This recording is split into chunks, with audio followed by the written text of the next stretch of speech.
I'm Michelle. And I'm Katherine. And we're here at the Healthy Hurried Human podcast, where we talk about keeping pace in a world that never slows down. Right. Welcome back to the Healthy Hurried Human podcast. I'm Katherine. And I'm Michelle. So we're going to be diving in today on talking about how are we as a human being, as a person, going to remain stable when the workforce around us is not? You and I have been talking that recently we've seen UPS, 48,000 they laid off this year. Amazon, Intel, Target, the government. It's mass layoffs. It's massive. And then you brought up that just this year there have been 950,000 layoffs. It's the largest that we've seen since 2020. And, you know, we've spent many of episodes talking about the organization and the business side of why this is happening in AI and the economic, situations that we're in, uncertainty. But we don't talk about the person and the persons that this impacts and how it impacts us because, this weekend when I met someone who said, yeah, I work for UPS, my first question is, how you doing? How are you doing knowing that your company is doing these sweeps? I just wanted to know because So just to clarify, you're talking about the worker that's still in the company. Yeah. We're not talking about this episode of what do you do when you've lost your job. We're correct. Talking about the cultural impact, the team mindset of watching you lose your work buddy, your companion, massive layoffs. Maybe a department when it comes back to me. Maybe it's your go-to person that's been replaced, or they lay off a whole level of management. And it's twofold. You're losing things, but you also have a dread or anticipation of when it might happen to me. And some of you might watch what was your succession plan get blown up. So we want to just address this. Because here's the thing, even if when it's not you, but it's happening in your company, it feels close. It feels all of a sudden, I think the reality of, oh, this could be me. I could be next. It's been around, the studies have been around too long for companies not to know that when they do this, your morality within your company and your culture takes a huge hit. Companies know this. You can't not know that as a company. But as an individual, all of a sudden you come face to face with so many uncertainties of if this... And also sometimes someone has to absorb the work they were doing. Mm-hmm. You're now going to have more pressure because somebody has to absorb this work. You can't lay off that many people because the jobs actually went fully away. Yeah. So there's now added pressure and company morale. And so the biggest impact when you were in an uncertain workforce, and I really feel like not every industry, but many industries right now are in an uncertain workforce because with government shutdowns, that alone has such a ripple effect. But then, with changing workforces, whether it's AI or whatever, with the economic uncertainty, there are so many industries right now that are in an uncertain workforce. The biggest impact is to personal identity. Human beings, even though we're told what you do is not who you are. We're told that. I think people hear that. What you do isn't who you are. But that's so hard to live out. If you take, because I question myself. I'm like, if you take my degrees, if you took my 30 years experience from me, obviously you can't. But if that were gone or I couldn't do this, I would personally struggle with some identity. Even though I feel like I've done work and know that I have work, I've done personal work to know my worth and to know that I have other roles and all of that kind of stuff. We still, as human beings, especially in American society, we have a real hard time not holding identity with the work that we do. Making money is an identity. having certainty, having a role at work is an identity. And so that's the biggest thing that takes a hit. Even if you haven't lost your job, when jobs around you become uncertain, your identity is starting to be threatened. And so I want to tie that into, the healthy, hurried human perspective. People become more hurried in an uncertain workforce. They become anxious, reactive, and then, as you were saying just now, they get stretched thinner than ever. I mean, if you lay off full departments, even if you're using AI, don't you think the human beings, isn't somebody having right now to check what AI is doing? Human beings? I just feel like, I don't know, we're getting, What's the oversight? yeah, like there has to be, I feel like we're still stretching the human beings that are there thinner than you were before. So,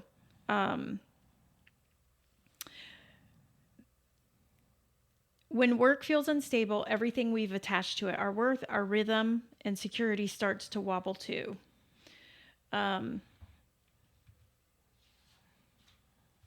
I want to explore how our titles and our roles quietly shape how we see ourselves.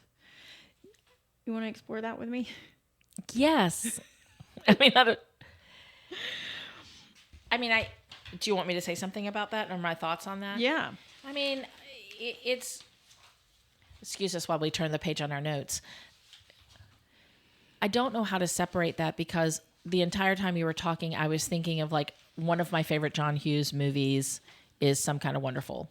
And there's so much of a presence of that movie about the main character didn't want a blue collar job, and that conversation he has about having, because he works at a car garage, and the stains on his hands. And there's people out there on social media who say, when you meet someone, don't ask, what do you do? Say, what's a new project you're working on? Like trying to move us to where we don't identify people with jobs or their title or their role because they have a weight or a significance. And it's just, I mean, the whole time you're talking, I'm like, but it's so inbred, and we're trying to find a way to connect with somebody, and titles hold weight. And I've worked with people who said titles don't matter, and they matter. They do matter. They matter. That org chart matters. That's about the same as like, we're in a family here. Yeah. To tell people that we're a family here, it's a lie.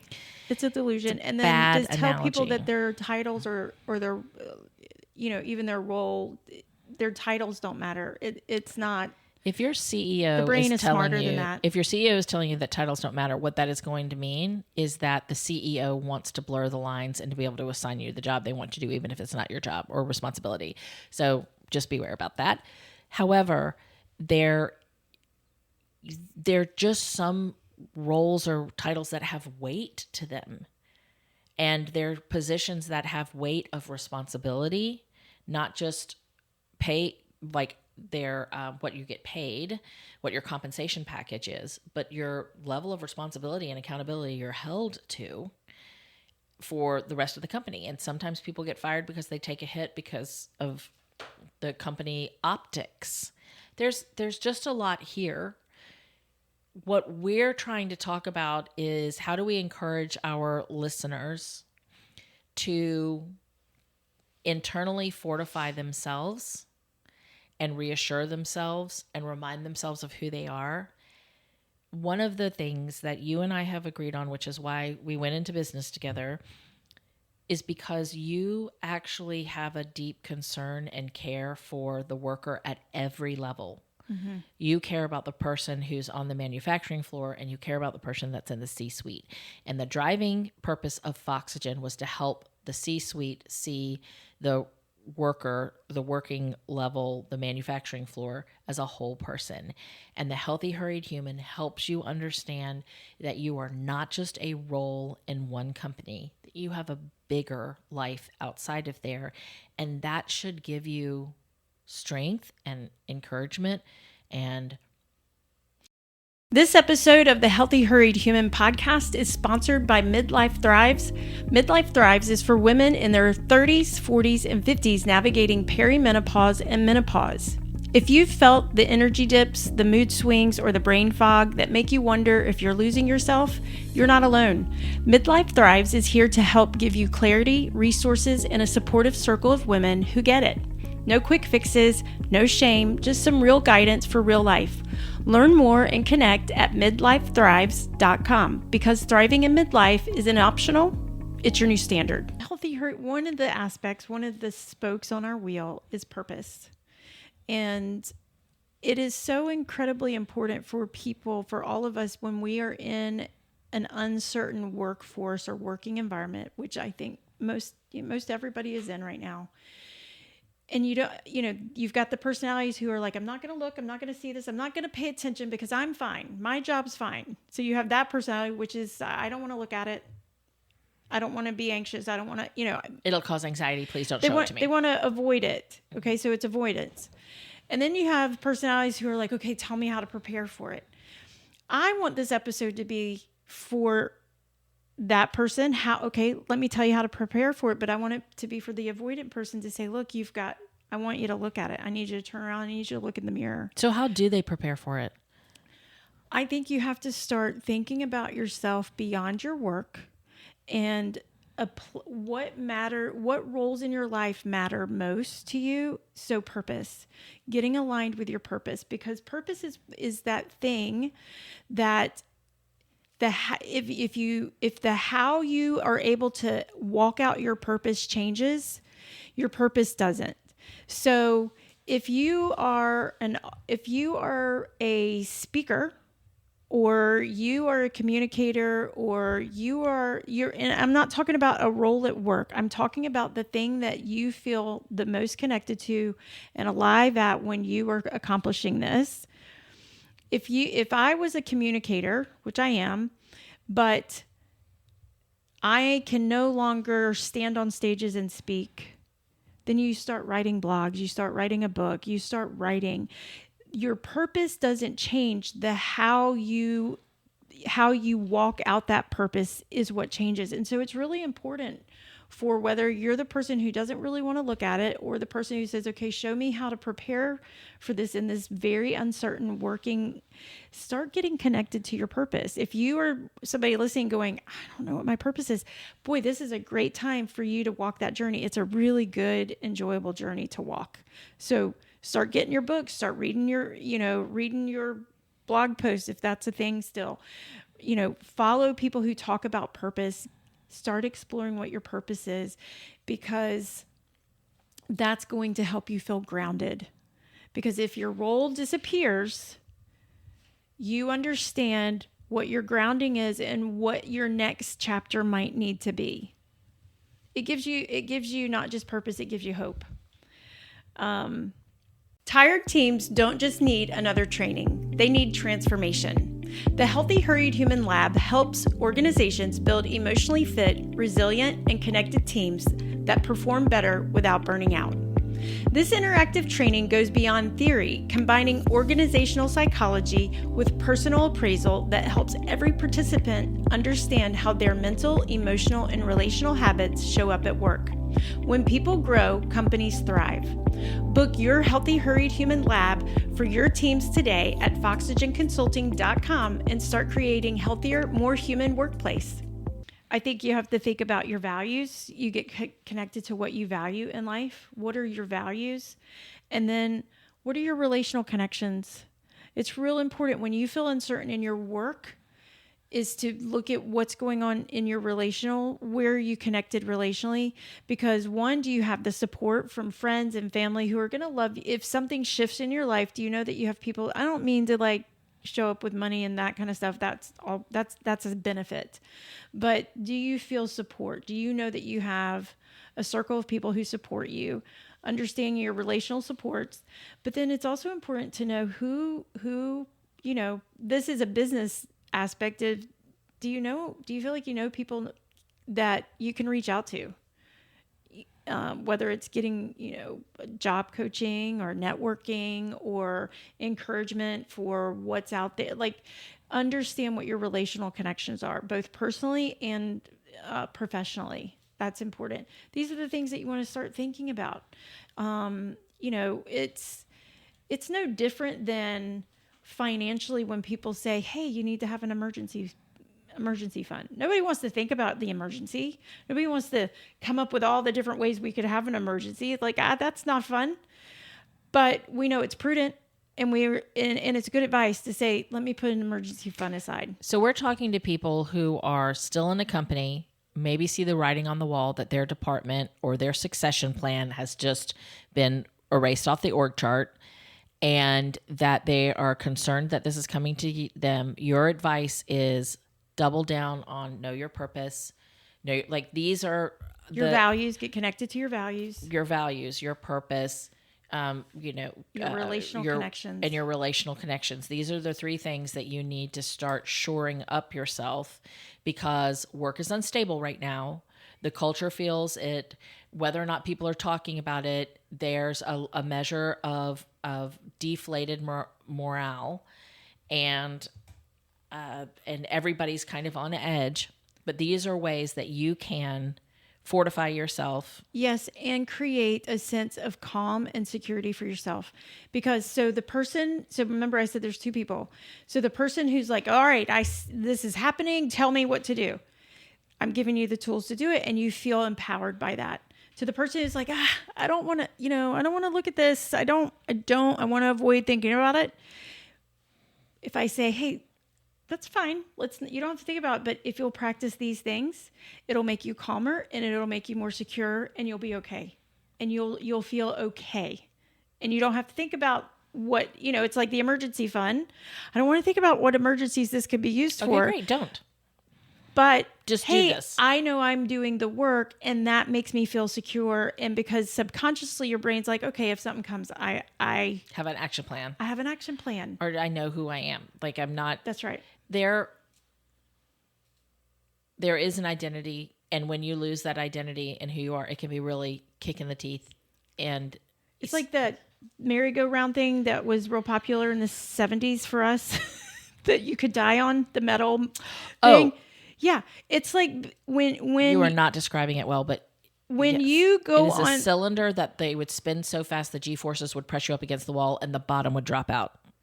No, I was just talking about the playground equipment that you could just run with the handles. Oh, you remember that one? Okay. And throw kids like you could. It was like my brothers would try to throw each other off of it by going so as fast. Okay. Yeah, but it's still the G-force. But that's what I think it's like when people lose their jobs, even if they know it's coming. Just like the kid holding on to the thing, they know it's coming. They're going to get thrown off of it. But it knowing it's coming or not knowing it's coming, you're being thrown. Your world turns, and then you feel like you've just hit a wall. And it is so. I have several clients that I work with currently right now. What I see it do to them when they have lost their job. The ones who had a better outlook and who were more prepared are faring well, just mentally and emotionally, because it is a real grind trying to find to find a job. And then the constant, anybody who's looked for a job knows this. And especially right now, it's like, you feel like you're screaming into an abyss. Pay attention to me, hire me. And you also, it's the disheartening of never even being called, never being interviewed, and then interviewing and never being called again. It sets us up for such an emotional rejection time in our life trying to find a job. So it is so good and so important to be in a healthier place before all of that, before your world just gets mixed up. From my perspective, those three things of your purpose, your values, your strong relationships tether you to the fact that you do have an importance in this world. And if you go out in interviews knowing that you have something great to offer and you are really confident in what you have to offer, you are going, the people interviewing you are going to believe you. And this is something that can help you understand you actually have purpose in this world, and it's good. And please be encouraged at this time that that company may not have been able, like this, like if a company is not sustaining you, it's not, or if even if you do work really hard and a project fails and they cut you, like, you have value and you have something very beautiful to offer to the world. And surround yourself with, I'm thinking healthy inner circle, I'm thinking relationally thriving, your purpose. And also don't forget the daily self-parenting that we talk about too. That's right. Of keep a routine, take care of yourself, make sure you're fed. We're not saying live in la la land and be Pollyanna and forget that this isn't hard or difficult or challenging, but this is the time to really run the wheel and take good care of yourself in the midst of it. That's right. I want us to, being emotional readiness doesn't always strike people as a logical response. Okay. Because that's, I think men struggle with this the most. And then they're the ones who I find are so ready when they reach out because it surprises them. The emotional unreadiness of when something changes. Women can lean into this. If I say to a woman, it's really important for you to be emotionally ready, a woman goes, okay. Oftentimes she leans in. However, it doesn't seem like the most logical thing to do when things are not steady is to be like, where are my emotions with things? The logical thing to do is make a plan. But at the same time, that's what we're doing. When we say emotionally, what we're talking about with get grounded in your purpose, get grounded, know your values and understand and be aware of how strong your relational connections are. We're giving you a plan, but we're getting you to emotional readiness for Whatever's coming. And you may be fine.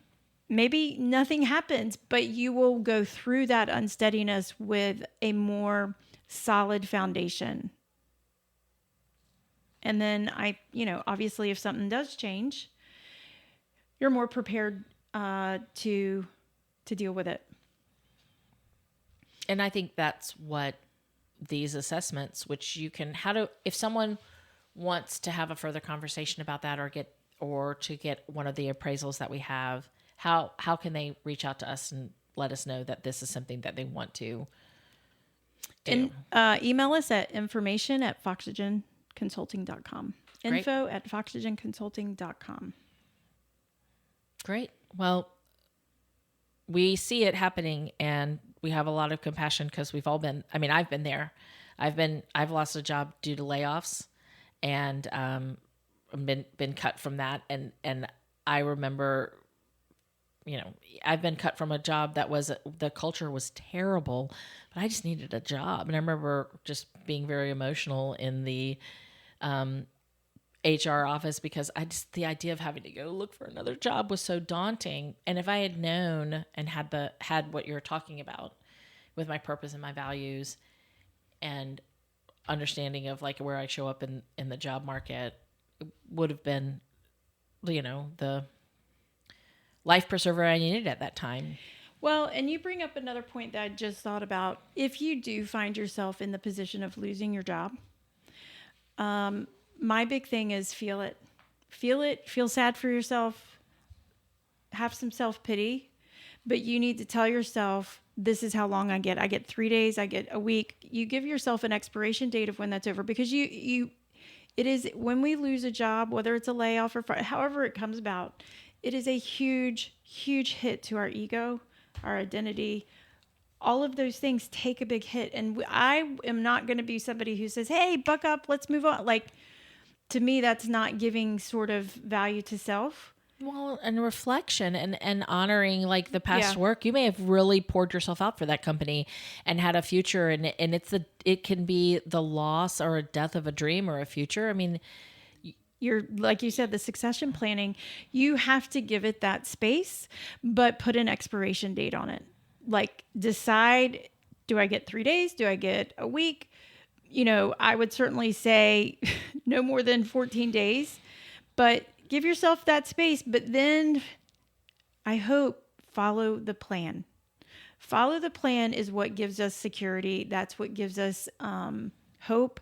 That's the thing that keeps us from being pulled into captivity by when we lose something. So we're going to wrap this up now, but Michelle, would you just repeat the 3 areas that you mentioned earlier that people need to start preparing themselves for by knowing this about themselves?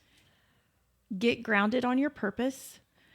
Know your values. If you've never talked to yourself about what are the things that I value most, whether it's in life and jobs, like all your values, you can separate it by categories. And pay attention to the connection, your relational connections. Great. Both personally and professionally.